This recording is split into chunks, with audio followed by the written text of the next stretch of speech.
This is episode 134 of the SeerNova Podcast, and our guest, Alex Dawe. Right? Yeah, we went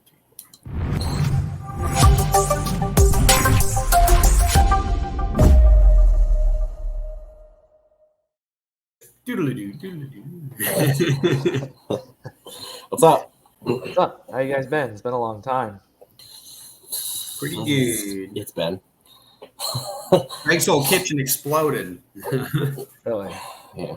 It was like 2 weeks ago or something. Wow, how'd that happen? It didn't explode. The sink was leaking. Yeah, the sink was leaking or whatever, and I think it was the terrible plumbing system that they had under there. Wow. There was like they cut a hole in one of the pipes, one of the fittings, and then a black hose for the dishwasher was in that, and it was like construction adhesive around it, so it wasn't it wasn't actually like plumbed correctly. So me and my brother like took all of that apart and then like we redid it, and I had to like build a cabinet from Lowe's, like one of the shitty ones. I mean, really good. And then I put it together and then we put it in there, and yeah, so it's just a basic cabinet or whatever. But yeah, Wow. Yeah, that was just really annoying. That's not something that I wanted to do, but we had to do that. The deed is done. Yeah. You don't realize how much you need a kitchen sink until you don't have a kitchen sink. So You don't realize how much you need the common things around your house until you can't have them anymore. yeah, or you're like washing dishes in the tub, and then people are like, "Ew, that's disgusting." Well, you first clean the tub and get rid of all the hair, Of and course. then, or Yeah, unless yeah, you yeah. want some hair in your food. That just made me think of like, life's throwing, everything at Greg, including the kitchen sink. Yeah. That's awesome. So, you are the founder or creator of NRG Comics. That's correct. The founder and one of the head creators. Yeah. So, can you share like how it came to be and what inspired you to start your own comic company? Well, from an early age, I've always loved comic books, especially superheroes, or just like the adventures of like superheroes, like fighting good versus evil, having all these like adventures. Like it just was always, to me, it was just the ideal life that a person could have, like as a superhero. And I grew up with like Power Rangers, Batman, Superman, Captain Marvel, all those superheroes, and I always wanted to be one myself. But naturally, that's impossible to do in real life. So I decided the next big thing I could do was create my own superheroes and write my own comics, which as I grew older, that became a reality I really wanted to achieve, because I felt like some of the mainstream comics weren't as good or dependable as they used to be. So I thought, I can create something good. Some people love it. As a fan, people really enjoy it. So I've been creating characters since I was basically in middle school. I didn't really get serious into my creating until I was in college. But NRG didn't really take off until I think it was late 2017. That's when we first branded ourselves and we started putting out a few series. It's been a little touch and go, but since then we have a full volume of one series under our belt, and we've just started 3 new series that's posting to our Patreon. All superheroes, all original ideas. And people have really come to enjoy what we have to offer. We got quite a following on social media, which is a lot more than people can say in our fiction. But what we try to do is our brand is basically fun yet serious undertone comics. So like stuff you would find in like say a Bruce Timm cartoon. It's the fun classic superhero tropes are there, and like there's some jokes and there's some good times and there's action. But there's also some serious like themes under there that you would find in like an episode of Superman the animated series or Justice League, that people say you don't realize when you see it as a kid, but when you're adults, it's there. And that's what people have always. We've tried a lot of different stories and characters. We've just kind of thrown against the wall, but the ones that really stick out are the ones that people just say, "Hey, this is a fun idea. I'm behind it," and they see like the little darker undertones. So it's like, "Oh, this is deep. I could really get into this." That seems the way what our branding is. Oh, that's great. I love that. Yeah, you guys started around the same time that we did. So I know. I believe, huh? We both come a long way. that's cool. Yeah. Greg's like, yeah, we've got like 1, maybe 2 now, 3, 7. Yeah, it's kind of fun actually, because it does feel that way where it's like you do 1, and then all of a sudden you've got like 7, and you're like, oh wow, we've got actually made a lot of comics. I know, Yeah. it's hard to believe. You know, the thing is, like, I love making comics. It's like it's my passion. It's what I want to do full time once I can actually make it happen. The only thing I don't like about it though is like how long it takes to make a comic. You know, like it's a waiting game, honestly, especially when you have to hire artists like we do. But I mean, we wouldn't change it for the world. But again, what we love about comics is that you get the Hollywood effects on a page for a low budget. You know, like Hollywood has to put up, and this is like coming from my editor. He's said this a million times. You know, Hollywood has to shell out millions and billions of dollars to get like one scene of a special effects. You can just do that on a whole page for like $75, and Yeah. you can get like this cool artwork and this great story, and it's like the best of both worlds. You know, that's what we love about comics. It's cool. See, that's a great perspective to have too, because like a lot of people in the comic book space are like, you know, they're complaining that it's like such a large, you know, they got to spend so much money on it. It's like you realize like the alternative is trying to create like an animation that would be like an insane amount of money, or a live action with CGI, which would be an even more insane amount of money. And it's like you can create a whole world with just a few pictures essentially. And some text. So yeah, it's definitely a great perspective to have in the comic book space. It is. And I mean, eventually we want to get to the point where we're big enough that we can make movies and TV shows out of our characters. But you know, it's like once we get to that point, that won't be much of a problem. But we want to do right by our comics first. You know, that's what NRG wants to do. You know, we're kind of influenced by heavily how like the manga business has been doing their books. I mean, manga is huge right now. I mean, they have a formula that just somehow works for them, and they're still bigger than ever and continuing to go big. You know, compared to like American comics. No offense to American comics, but you know, it's just like, I mean, offense to American comics. yeah, but it's like whatever they're doing right, and we try to follow that method. And you know, we again as fans, you know, we see, you know, how the business is not working for the mainstream stuff like Marvel or DC, and we try to do better than that. You know, we focus on great storytelling, great artwork. We try to find creators who, you know, have a passion for it and learn the craft. It's like we want to do right by our fans, because we're fans too. We've read a bunch of like modern stuff and like classic stuff, and the classic stuff is always the best. But the modern stuff, not so much. We just want to say we want to do better than this, and we want to do right because we hear what fans are complaining about, and we say we want to give you that. Yeah, I feel like that's one of the biggest problems is that the classic comics, just like you mentioned, like the Justice League and Batman TV shows, they were really fun and entertaining first and foremost. Like that was the main purpose of them. And any subliminal lessons they wanted to teach, they left as subliminal, like in the story, right? Like what was it? Xavier and Magneto were supposed to be like MLK and Malcolm X. Like the whole idea was like you wouldn't get that without deep thinking about it. But the whole idea is that it's just subliminal thoughts. Like here's ideas of somebody who thinks people who are different should work on their differences, and people who are different should be mad at everyone else for the fact that they're different, right? Like it's definitely a very powerful way to tell stories if it's done correctly. And I feel like there's this old trope of like, don't pretend your audience is stupid. And I feel like one of the reasons why Marvel and DC now is doing so poorly is regardless if you like the lessons they're trying to put in there, they're doing it so bluntly that they're treating you like you're stupid. Like, you know, like there's times where like they put something in there, you're like, I get it. And then they're like, and now here's the exact thing I wanted you to think about. It's like, all right, like you've broken the fourth and fifth wall. I've lost all connection to the cool story we were following this whole time. And that's a very similar reason to why Greg and I got into our comic book creation was like the storytelling wasn't focused first and foremost on being entertaining anymore. Exactly. That's exactly what we feel too. You know, comics, especially with Marvel and DC, have gotten just too overly political. It's not about, you know, who can write a good story. It's like who can make a point. But like when you just blending out, put it out there, it's not as effective. You know, it's like it used to be.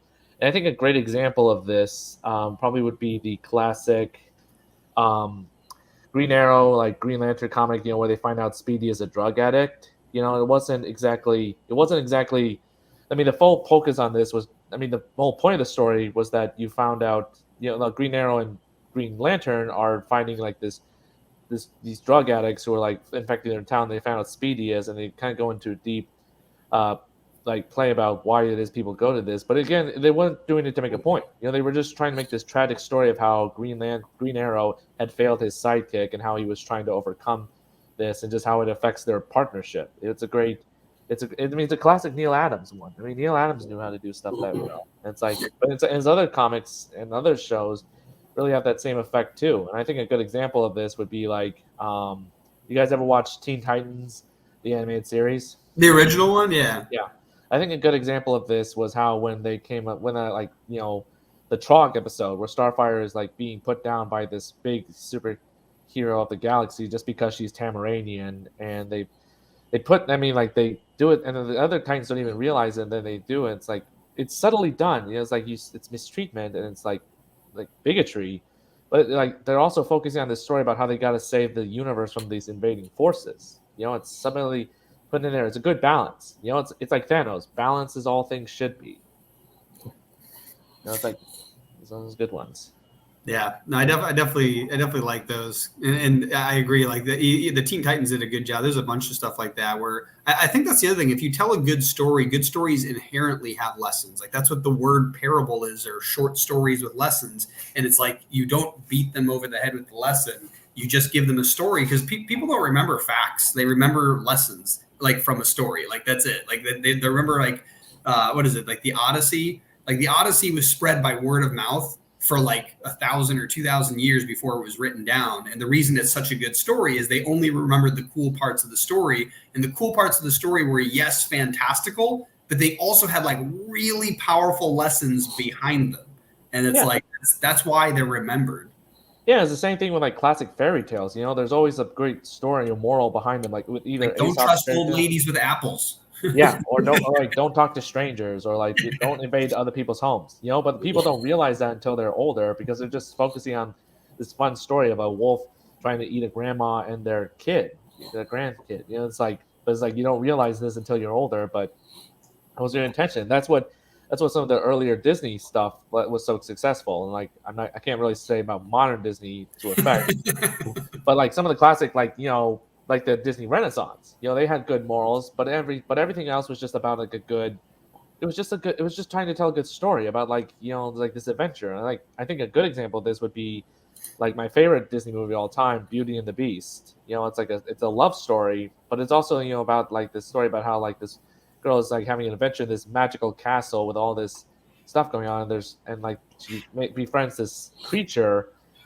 and like she's also trying to deal with being like pursued by this alpha male who's not like a good person. But it's like you don't realize that until you're older, and you write this. But like when you're a kid, you just love the story, and then you apply that. I also love the other part I love about that story too is actually it's the combination of like, yeah, you got this alpha male who's kind of a dick, but you also have the beast who can be an alpha male when necessary, but he's actually just a kind person, right? Because he's been softened over the years of being tormented by becoming the beast, right? Yeah. And so it's like the whole idea is that it also shows how like men and women can work together to make a man softened while still being a powerful beast. Like that's the whole point. It's like it's got great lessons in that stuff.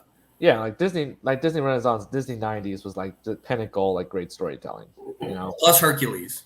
Yes. Hercules, Mulan, Tarzan, Hunchback of Notre Dame, Aladdin, all those. Yeah, Aladdin, yeah. Unlike the real life Aladdin, which we will not bring up because I will go into a tirade about how I will go into a tirade about every Disney live action except Beauty and the Beast, because that's my favorite movie. And honestly, that was one of the better ones anyways. Exactly. It's like it was stuck true to the story. It was a great adaptation. Like music was good, character choice was good. It's like all the other ones just like they're just trying to make money off of it. It's like they don't care about their characters anymore. Yeah. Yeah. He went on about like an hour and a half in like an episode like last year or something about just how the live action Aladdin was like.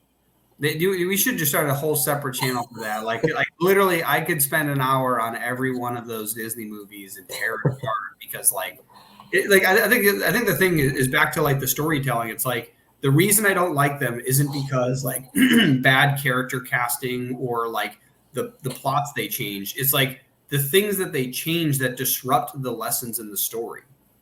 Like that's the thing, is like there's lessons built into them, and by changing it because they think that it'll look better, or maybe make them more money, it's not helping the story. They're taking out some key component they didn't notice because they probably hired somebody who barely cares about like the actual value of that story.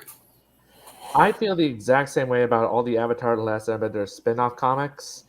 It's like they're not giving the same love and care to the characters they did in the original series. I mean, I just read the Azula Alone standalone, and it was like, no, that wasn't. It was poor writing. It wasn't like it started and ended in the same place, and they even left Azula with nothing. And I mean, that's just like that book. I mean, I could go on a tangent about the first one and The Search and like all these books that came after. It's just like it's like the creators have like stopped caring. And honestly, it's something I worry about, with myself, because I'm worried about if I get so successful, will I stop caring? And I don't want to. It's like that's my biggest fear as a creator, is that I'm so big, I don't care about quality anymore. But quality is like what I care about most than anything, because quality is how you make a success. When you have good stuff, it's not about quantity. It's like when you have good quality, you get the success, and the quantity will follow. That just made me think of Futurama. There's an episode of Futurama that makes a joke about it, but it also plays into this. You were mentioning like how it starts in the same place and ends at the same place. And there's an episode of Futurama where Fry is talking about how, see, like just like a great sitcom, everything's back to exactly the way it was. And they're both, him and Bender are sitting on the couch, but outside there's a bunch of destruction. And the clever thing is like, that is kind of what good comic books do as well, is that every individual comic book needs a beginning and end that kind of closes a loop. But really good comic books can do that while having an extended loop that goes through multiple stories and comes back. Like in Futurama, like of all the animated series, I feel like that one has the most like linear timeline of all of them and has a great conclusion. I know that apparently they're bringing it back, or they already brought it back, but like it had an actual end to the show that was perfect, right? And so... And it went for several seasons, so it's not like you can't do that. But like I do feel like there are some great shows out there that they have this great story arc, and then they're just like, all right, what if we just like stopped doing that and extended this 8 more seasons for no reason? It's like I think that's the thing. It's like one of Greg and I's big rules for our storytelling is that if a character dies, unless it's like they come back as a zombie, literally, like they're dead, like they're not coming back. I don't have zombies. I don't care about zombies. Yeah, you know what I mean. Like unless it's like a temporary thing and then they're gone forever. Like it's not going to be like something where, like basically what Marvel did with their multiverse was, oh, Spider-Man died. Just kidding. That was actually a Spider-Man from a different universe, and our Spider-Man accidentally went to that universe, and now he's back. So don't worry. Like we just fixed that whole chase with him and Mary Jane. Like, no, like they could just end up together and then move on to another story, and you've got a great closing arc. And I feel like that's the problem, is like you're right about the money making. Like think about how what was it? Actually this was probably in the 90s that it really started. So like in the 90s they had some great stories, but then they started doing stuff like creating Street Sharks and not Teenage Mutant Ninja Turtles, because that was actually also a good story, but they started creating all these worlds where they were just selling toys. Teenage Mutant Ninja Turtles just fell into that as well. That's why there was like a huge boom of toys during that. Yeah, exactly. But like Street Sharks, I had a fun time watching that as a kid. But in all reality, they were just shows to sell toys. Right. That was the Transformer. Right. That's Power why. Rangers. Huh? Was Power Rangers only made to sell toys? Well, I think they. I think Power Rangers came first, and then the toys, because we can make toys out of this. Yeah, Power Rangers is kind of debatable because that's a show we borrowed from Japan. Yeah, I was gonna say that. I think that might even have been a comic book first or a manga. I don't remember. I think Kamen Rider was, like the original Kamen Rider was like a manga. And like all those shows, like just like were inspired by it.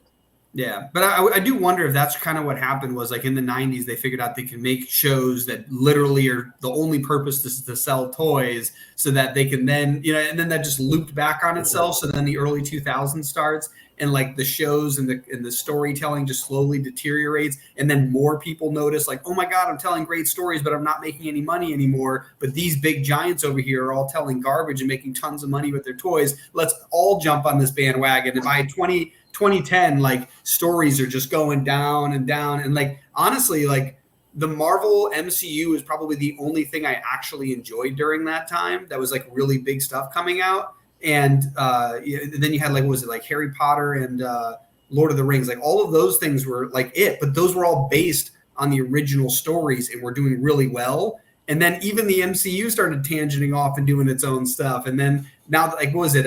Amazon, I think, has a Lord of the Rings show where they completely destroy. They're trying to do like thousands of years of lore in like a 100-year time period, and they're just destroying lore, destroying rules of the universe, and like stuff like that, where it's like, let's figure out how much money we can make, and it's like, no, they did. Actually only like the last episode of that season. Yeah, it's like it's something like with all these big companies that I don't enjoy anymore. I mean, like they're so focused on making money. It's not good. You know, they fail to realize the reason they made money in the first place with like the early MCU and Lord of the Rings and Harry Potter and all these like comics and series is because the original stuff was good quality. You know? Yeah, the source material. I think that's the problem. Is like they forgot. Like even Disney, when they took the old Grimm's, was it the Grimm's Brothers tales, right? Like they took a great source material and put it in a new medium, right? So if they just did that and made it live action, it would still work. Eventually you run out of space and need to come up with new stories again. But like the whole idea was like, they didn't even do it right from the beginning of like going from a book to a cartoon to potentially live action. They made like these, you know, they just started leaping all over the place and just, ripping stuff apart.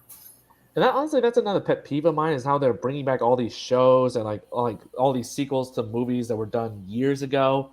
I'm just like, I don't like that. I mean, I can understand like why they would want to appeal to fans, but like if you have new stories to tell, why don't you just create a new series? You know, instead of just bringing back old ones that a lot of people aren't going to get anymore, or like have moved on. Essentially, they're going to say this isn't like what it was before. I don't like this. You know, if you have like, it's like why they keep making legacy characters for Batman and Superman, all these people. I mean, like, the families are just getting too big. And instead, if you have like a new story you want to tell, why not just make a new character? You know, why not expand your universe with this character and move on? You know, and like talking about death thing, that's something that exists in our universe too. We plan to, when we kill off a character, unless we have more stories that we know we can tell with this character, we're gonna kill them off. You know, we're gonna give them like a finish. You know, but it's like if it's like we like this character and we want them to stick around more, we're not going to kill them off. We might give the illusion we do, but we're going to show that no, he's going to go because like we have a character that we know we can do more great stories with. You know, that just made me think of like even in the MCU, the final of the initial arc of like the end game, right? When Captain America goes back in time, lives the rest of his life, and arrives old, and it's like, yes, he had a good arc. He's done. Like. We don't need to keep him there anymore and just keep driving that into the ground. Like that was a good way to do that. Exactly. I wish we could keep Captain America around, but that's also the great part about it. Like people forget that one of the greatest animes of all time is one series long or one season long. It's Cowboy Bebop, right? Like It's one season and it's perfect. It's like you want more. That's great.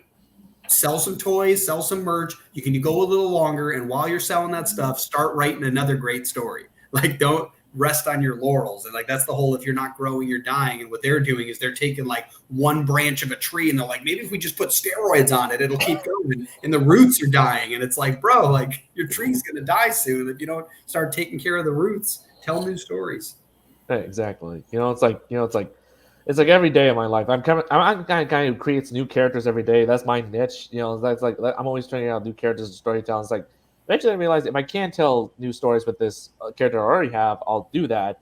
But it's like if I want to put if I know there's going to be an ending with a character and I want it to be that way, I'm like, okay, I'm going to leave it at that. I gave this character a happy ending or a climax that is good. I'm going to move on. I'm going to do this through a new character that I feel like is not only similar, but like it could be if it's just their own thing, and just give them a chance to shine, Yeah.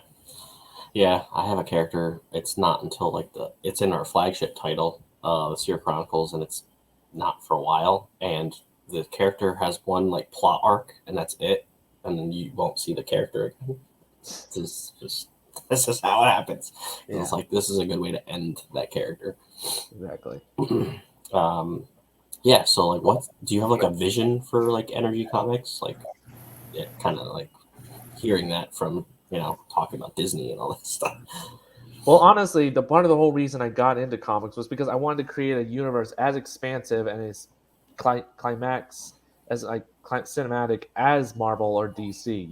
Just like growing up, I mean, these are what I was like grew up with, and I was like awed by their whole universe of all these characters that. You have all these superheroes and you have all these like villains and all these side characters. It's like so many stories you can tell and so many ways you could go with the universe. And I wanted that. I wanted something as big. I wanted something as huge to say, well, we got this huge like cast of characters, even if we focus on a great few, but like we can do more with it. It's like so I when I dream big. I dream like expansive, like huge universe. I dream like series, like multiple series with like different characters. I picture like eventually us getting to like good TV shows and good cartoons, good movies, and like merchandising. But again, it's like I want to do quality first. It's like as a fan, I've read like when they go too much on a character and like expand it more just because they're gravy boats, but they're gravy train. It's gravy train, right? Yeah. And it's like they're bleeding.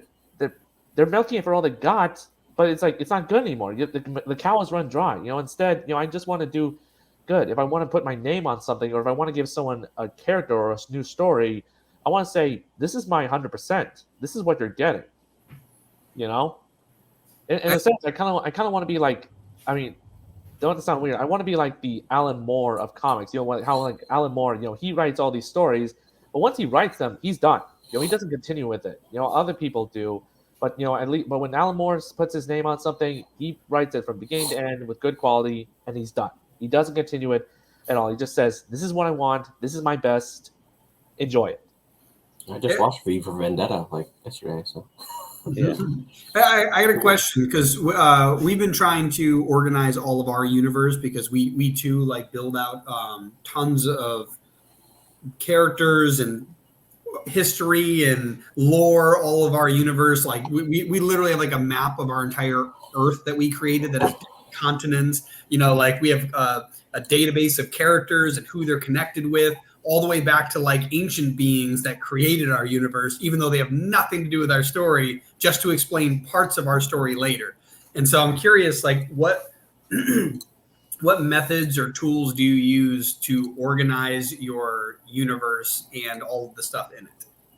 Well, it's like when we create one character, we kind of figure, is there a way we can connect them to another, or is there something we're doing with one character that we can't do with this one? Like, and a lot of things, like we look at like classic things that have been done in other universes, like gods or aliens or demons or like just alternate universes, and we say, okay, here's what we can do with this, but how does it not affect this, or what can we do originally with it? And one of the things that we do is like when we wanted to do mythology in our universe, but we wanted to do something unique about it. And so one of our approaches to it is like we've created like a whole original set of gods. We've gone the Neil Gaiman road, is that we've just created all these gods who are just like named after. We have original names for them, but they're immortals, and they've basically been playing different god roles in every culture and mythology since the dawn of time. So for example, Zeus of ancient Greece was also Thor in Norse mythology, but he was also Raiden in Japanese mythology, and he was also a Thunderbolt in Native American mythology, because we realized, when we looked at all these mythologies, a lot of these gods had similar roles. There were gods for love, there were gods for weather, there were gods for agriculture, there were gods for even art and culture. And we thought, well, instead of like making all these, what if they were all just the same character, just taking different names? And what if they were like just abstract concepts of these things that they represent, and we have them play this different role in our universe, either good or bad? I love that because what was it? Supernatural did something similar to that with one of their characters, where like it was like one of the I think it was Gabriel, like one of the angels, played multiple gods. Like he was Loki and a couple other people. But there's only one character. But I've thought about that before, where like, wouldn't it be cool if like Zeus and Odin and like whatever other primary, leader god was the same leader god over the years, but he just kept getting, renewed with power? Because the thing I've always thought about was, I think it was the Greek gods where like their power came from the worship of the people, which is why they created the people so they could remain strong. Yeah. And so the whole idea would be if they started losing faith in one culture, they could travel to another culture to then gain the strength from that culture, and they just take on the native names, show off their power and announce who they are, Yeah, art is kind of like that too. It's like I said, it's a little bit of Neil Gaiman meets Eternals, but Eternals done right, so to speak, not the MCU one. But it's like we have like all these classic gods who have filled these different roles, and they need the worship of man, and like they become more involved in modern times because they need to be either worshipped, or they're just trying to change the course of history, or they just are so in love with the humans who worship them, they try to put themselves in their lives. But at the same time, we have ideas to make new gods, gods for us, like just appear out of nowhere for based on like how the worlds are changing, like how technology and culture and representations of love and hate and pride just evolve, and these new gods come to be based on that. And one of the examples of this is one of our big bads, who we call Travail. So he's like a modern living embodiment of death, but he's kind of based on how the world is so heavily polluted that nature is trying to change itself to adapt to all this climate change and all this pollution that's happening. And that's what he is. He's the death that comes from it. And what he's trying to do, he's trying to worsen the world, like make it so unlivable for the old ways, that new creatures that he's made called necro-orcs, which are basically like zombies, like these and demons. Think of the orcs from the Lord of the Rings that were made from elves. Like they're these creatures that adapt from all this death and pollution. That they're aimed to take over the new world, but they got to destroy the old one to do it. That's cool. So like almost like instead of burying an elf and torturing them for 1,000 years, it's more like taking living creatures like an alligator or whatever and just torturing it until it becomes a demonic version of itself. Is that kind of the idea? Kind of like it, so think of it like this. How like some people, like when they get superpowers, like it's usually from a big accident that could have killed them, but they survive. Yeah. That's kind of how it is in our sense. Like a lot of these people who supposedly would die from getting superpowers are actually reborn in these necro-orcs because they did die, but they're given a second chance as like through travail, because like they survived this thing. It's kind of like evolution meets Darwinism. They're adapting to survive, and they're moving on through death into a new world that has to change in order to survive. That's very cool. Are they like, like we kind of assume we have some life source in us, like a soul or something that keeps us alive because it's just a bunch of electrical currents and stuff, but it is something unique about us. Do you have something in necro, like the necro orcs, that are like making them alive? You know what I mean? Because you're saying that they're dead, but they're not really dead because they've evolved. So like, are they still living like a person, like if they, or do they have a different like life source? They're kind of like undead revenants, so to speak. So they get like a second chance at life, but like that's the only one they get. Once they're killed off again, they are gone for good. They go to either heaven or hell. It's like death is kind of an interesting thing in our universe. I mean, honestly, even like hell in our universe is kind of different, because like when it goes back to our mythologies that we have this idea for like hell and the underworld is basically this bureaucratic system where like all these souls are just like running a business. Think kind of like how it was in Beetlejuice, but yeah, like it's kind of like a business, and the guy Hades, and it was like been all this like this running it. It's an expensive world, and like they're trying to organize it, but it's a lot of pressure. It takes a lot of influence from how the underworld was viewed in Greek mythology. It was like this this good place, but like they're trying to make the best of it. Dragon Ball Z does that too. Like when Goku goes through the snake trail and has to talk to like the Satan, like the devil, and he's got minions and like, oh, you got to fill this out. Now you can go do this challenge and you might be able to get out. So it's interesting. And of course, like these necro orcs are like completely separate from the people who are in the bureaucratic underworld, and the god of death in our universe just hates them because like they're putting a stamp on his business what he's trying to run. So he allies with the humans eventually, but it's a very complicated magic system we got, and it's something we had to think about, like when we created magic and gods and mythologies and supernatural occurrences within our universe.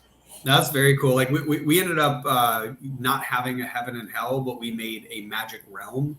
And that magic realm is, filled with, random creatures. And the whole idea is to, if anyone has magic in our world, it's because they're pulling it from that world. Yeah. Yeah, it's kind of like how we did it. Yeah, that's cool. Yeah. I like that. Yeah, it's interesting. Like heaven and hell is interesting in our universe. We're trying to do it kind of biblically correct, but also in a sense, it's like different from what other people have done. So like, it's not necessarily if you're bad, you instantly go to hell. There are other scenarios in which it happens, but it's like it also has to do with like, how our underworld is set up, how these necro orcs work in our universe. The thing is, like, magic is like it's like magic in our universe is kind of a creation of these gods. Like the god, like this mother god who essentially is Mother Nature in our universe, but was also Isis and Demeter. She created magic for this universe. And here's the interesting thing, because it had to do with the superhero we created. Magic in our universe comes from the belief in children, because the character we created as a main like sorcerer supreme of our universe is called the Governess, who is essentially Doctor Who meets Mary Poppins. So she protects the children of the world, because the belief of magic is what. And children is what creates magic. It's like this sense of wonderment that can't be explained, that only children can find. So it's like that's where all it draws from. And she has to protect the children of the world, because there are a lot of evil forces who want to corrupt them or abuse them to darken that magic for their likeness. So this Governess, who's been reincarnated over the years as a Mary Poppins like superhero, tries to protect the children of the world, but she can't have children of her own. It's one of the rules. She can't have a family of her own. She has to protect the children of the world. So Santa Claus. I was going to say it sounds like Santa Claus. And remember the big friendly giant? He would go around collecting dreams and stuff like that. I do. Yeah, it kind of makes me think of that, where it's like it's somebody who gains power from the belief, but also is like the protector and keeper of it. So that's why I say it's kind of like Santa Claus meets the BFG. Yeah, it's kind of like that. Like I said, a lot of heaviness comes from like Mary Poppins, because there's one day when I thought about this, like Mary Poppins is a pretty magical character. What if she used that as a superhero? And that's how Governess was born.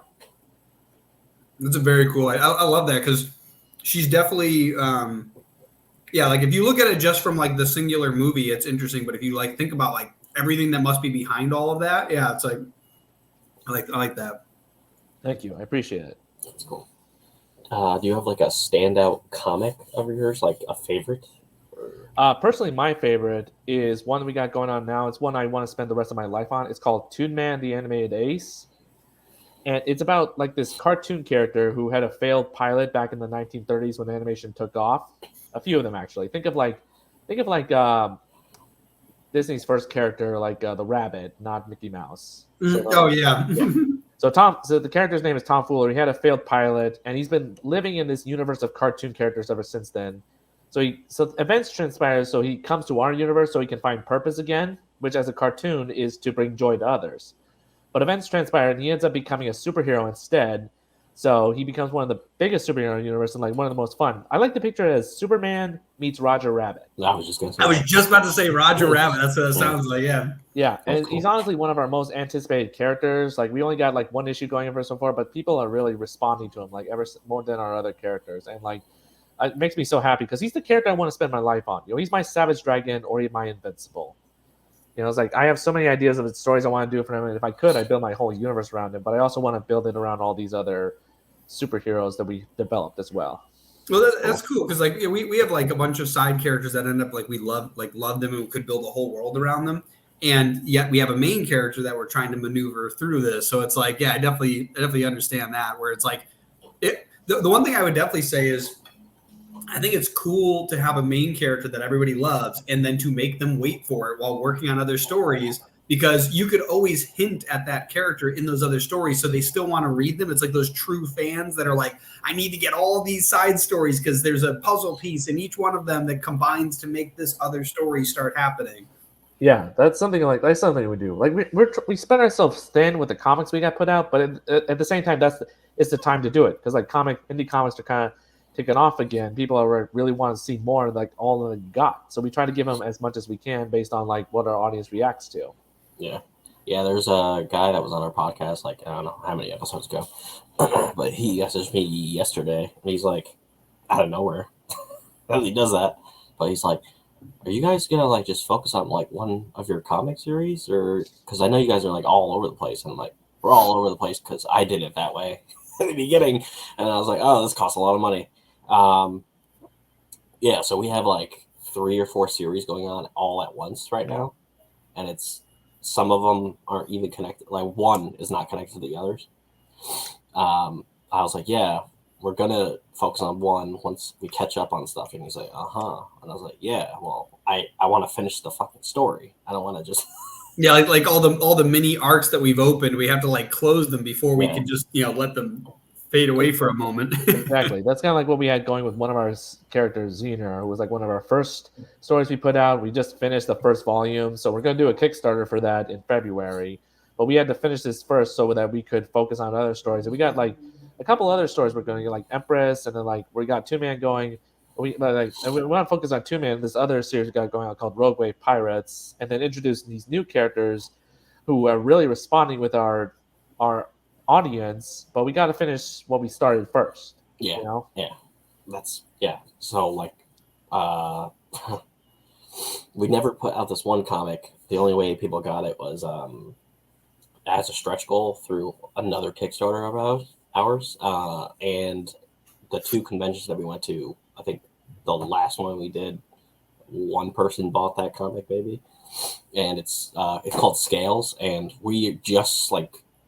Over this year or last year, we developed more into that story because we didn't have how he got his powers and stuff. We're like, I don't know how this happens. And then we had the artist for our flagship title, our remastered version of that. He actually gave us like a bunch of stuff to work with. And he's like, yeah, you can just take that, because he ended up not doing the story that he was going to do anyway. So that helped with a bunch of other stuff. So we're going to be releasing stuff about that like soon. But yeah, I want to like finish that story off, and there's another one that we're finishing next year, so then we can focus on the one that we want to focus on. Right. So it's like one of the lessons I learned early in my career as a comic is that like when the comic or series that you want to do, to me, like when you have a bunch of ideas like me and you're not sure where to start, so you try with one, but your heart's not feeling it. It's like I realized my passion was in Toon Man because he was the character I was thinking about all the time. He's where all my ideas were going. It was like where I constantly come back to, and I realized that's where I want to focus on. Well, I specifically, man, I have my editor has like other comics he wants to do, and we're doing them too. But it's like one of the lessons I said to people is like, if you're not sure which story to focus on, it should be the one you're always coming back to, the one that's on your mind constantly, because that's where your heart is, and that's where you're gonna that's where you can only focus. Yeah. I like last week, I think I just like made a bunch of plot lines for the next phase of our comics. So I'm in like the second phase of it. We have a whole like timeline of all these comics in each phase, kind of like the MCU has, and I like plot them out like where they are and where they fall. And the character I actually really want to focus on is related to the main character that's in Seer Chronicles. Like, that character isn't even the character I want to focus on all the way. I want to focus on that person's character, on that character. But to do that, we had to tell all this other stuff. So, we had one that was with our characters with Xener too. We were focusing on Xener, but then there was like this sort of anti-hero villain in the story that we loved more, and we just like we had to finish Xener before we could bring this guy into the series. Yeah, that happens. Is there like a legacy that you want to like leave behind one day, like for your comics, or? Yeah. Well, like I said, I want to create this huge, expansive universe to like Stanley and Kirby did. But honestly, what I want to leave behind is like such like a universe that people can grow up with it, and they can reread our comics, watch our series, and they're like, "Hey, this is," and they can say, "What's your favorite character?" Well, it's one we put out. It's the ones they inspired to be, and it's like I want to create a character just like this. I want to do what these are doing. So like the same thing that the comics I read growing up did for me, I want to do for other people. But comic wise, if there was like one legacy character I have to leave behind, it would be Toon Man. That's cool. That's very cool. Cool. So let's see. And yeah, you mentioned you have that upcoming project in February coming out. Is there anything else before we get into that in a little more depth? Or like, is there anything else that's you got in the background, little secret we could share? Yes. So we just released our first team book on Patreon called Rogue Wave Pirates, and it's about basically it's a superhero take on pirates and like these group of superhumans who are pirates who steal from the rich, keep for themselves, but they're also superheroes who go around the world solving issues. So we like to say it is like One Piece meets Fantastic Four. Yeah, I was about to say, yeah, that's exactly what that made me think of. Yeah. One Piece is like blowing up, so it's definitely see that's what's interesting. Like I feel like a lot of good stories have branched off of other good stories, and so like even what was it, Dragon Ball Z? I mentioned that earlier. Like that's based off of like the old Monkey King, I think, is the original story, and then it just spiraled out of control into its own story, completely unique. So I definitely like there's definitely places to start where somebody ended and just tangent in a totally different direction, which is fun. Yeah, I mean that's how you basically come up with new ideas. You see what's being done, and you like it, and you're saying, okay, I like this. I want to do something like it, but how do I put my own spin on it? How can I come up with something original based on what I like or what interests me? Yeah. And that's kind of how that's how Toon Man got started. It's like I grew up watching all these cartoons and all these superheroes, and one day I just want to combine them because I realized there are a lot of superheroes who act like cartoons or who have powers like cartoons, but there's no superheroes that are actual cartoon characters, like living, breathing, like actually full on like Acme Arsenal cartoon characters. So I thought it's like I'm going to do something different. That's what I'm going to do. I'm going to bring a cartoon to our universe and have him be a superhero. That's cool. That's awesome. Cool. So where can people find you?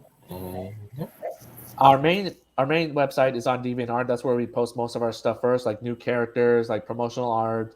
Right now, we're kind of raising funds through our Patreon, which is like only $7 a month. You get work in progress, you get new comic pages, you get free access to new characters and new promotional art that we got coming to our universe. Like I said, we just released Rogue Wave Pirates on there. We just wrapped up. We just introduced new pages of Empress. We just finished up volume 1 of Xena on there, and we just finished up our first manga-inspired imprint of our comic series called High Treason League, which is like this great fantasy world about how like everyone's trying to become become like this king or take the world back from this world king who like says anyone can be a king if they can defeat him. And it's like this battle shonen inspired anime that's just really good and people are responding to it. So we're on Patreon. You can also find our comics on Indie Planet, mostly Ziner, but also Preview Comic. You can find us on Twitter, Instagram, Facebook, YouTube. We're all over the place. That's when our link tree is. So, and like I said, we got a Kickstarter for Ziner, or Master of the Mind Volume 1 coming in February. We're gonna have like tons of new stories. It's gonna collect all 6 issues. It's gonna be in trade paperback. And we're gonna have so many cool tiers and stretch goals for it. We just gotta figure out what those are first. Yeah, that's a lot of work. Yeah. Cool. Well, thanks for coming on our final episode with a guest. Thank you. Thank you guys for having me. Thanks for making time. I really appreciate being on here. I hope I can be on here on more in the near future. Yeah. Awesome. Peace.